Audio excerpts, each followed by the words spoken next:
Hozir MyStore mobil ilovamizda xodimlarni boshqarishni ko'rib chiqamiz. Buning uchun pastdagi menyulardan profil qismiga o'tamiz.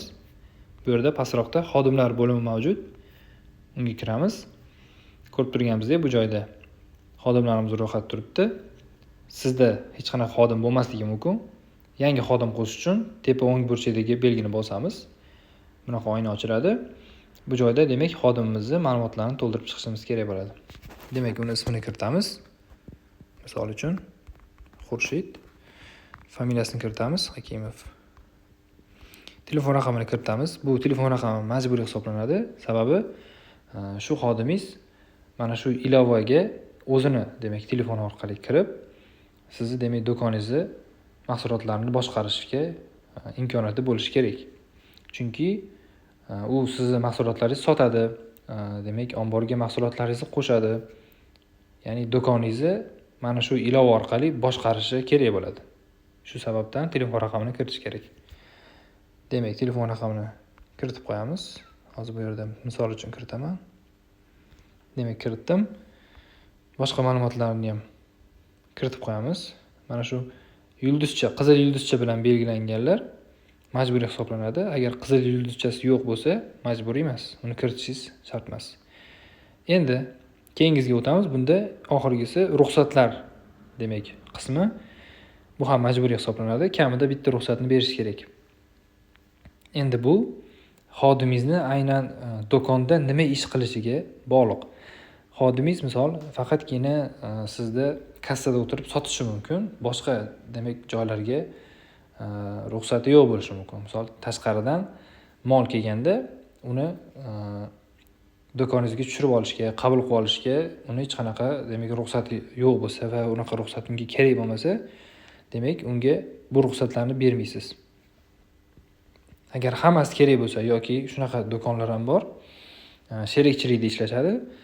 Ikkala sherik ham bir xil ko'rinishda ruxsatlarga ega bo'lishi kerak. Unaqa ko'rinishda ham hamma ruxsatlarni demak ochib, ana shu qo'shib turgan xodimimizga ham ruxsatlarni berib qo'yamiz. Shunda o'zimiz, ya'ni biz rahbar bo'lib qo'shilgan bo'lsak, bizni demak ruxsatlarimiz qanaqa bo'lsa, bu qo'shgan xodimimizda ham xuddi o'sha ruxsatlar bo'ladi. Endi bu faqat sherikchilikda emas, misol uchun o'zimiz ishongan xodim ishchi bo'ladigan bo'lsa, hamma ruxsatlarni berib qo'ysak, u xuddi biz nima qila olsak, ilovani ichida hammasini demak qila oladi. Bu joyda ba'zi qismlarni olib tashlash ham mumkin. Misol uchun ba'zilar xohlashadi faqatgina savdo demak ishlarini amalga oshirsin ishchi, lekin monitoringda daromadlarni, foydalarini ko'ra olmasin. Bu qismda monitoring sahifasi degan eng oxirgi ruxsat bor. Shuni o'chirib qo'ysak, bu xodim demak monitoring sahifasiga o'tganda unga hech qanaqa demak ma'lumotlar ko'rinmaydi va bu sahifa sizga ruxsat berilmagan degan xabar chiqib turadi. Agar unga sotish mumkin bo'lmasa, mana shu sotish, kassada sotish degan ruxsatni o'chirib qo'yish mumkin. Agar kerak bo'lsa, yoniq turadi.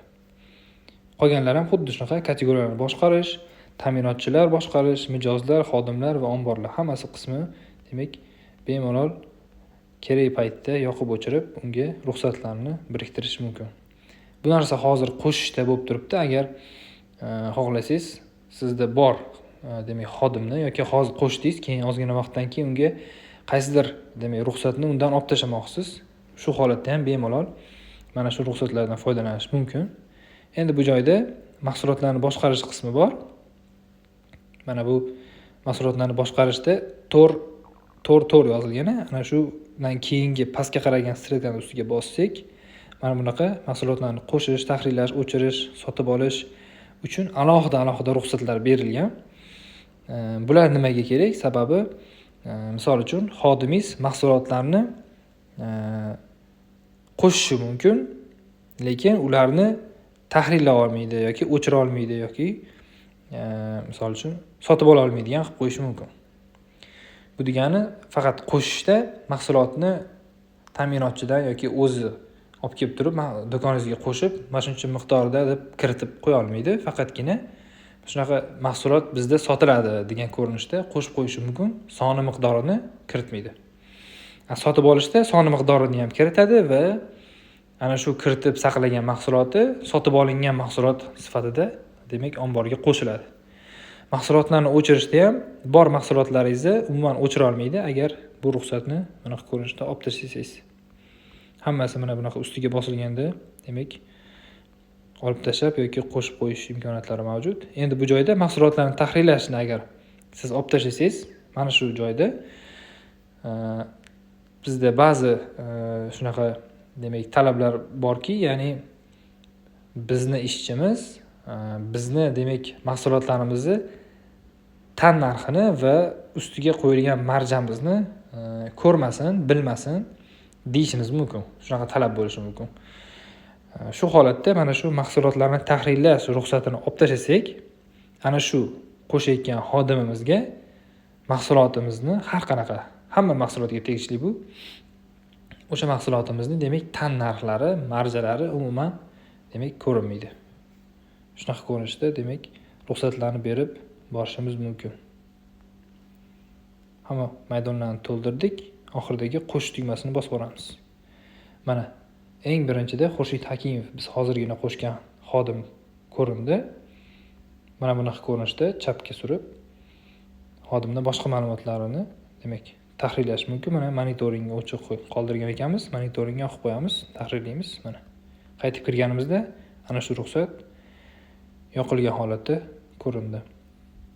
Xuddi shunaqa ko'rinishda demak xodimlarni boshqarish, yangi qo'shish, borlarini tahrirlash, kerakli ruxsatlarni berish demak imkoniyatlari mavjud.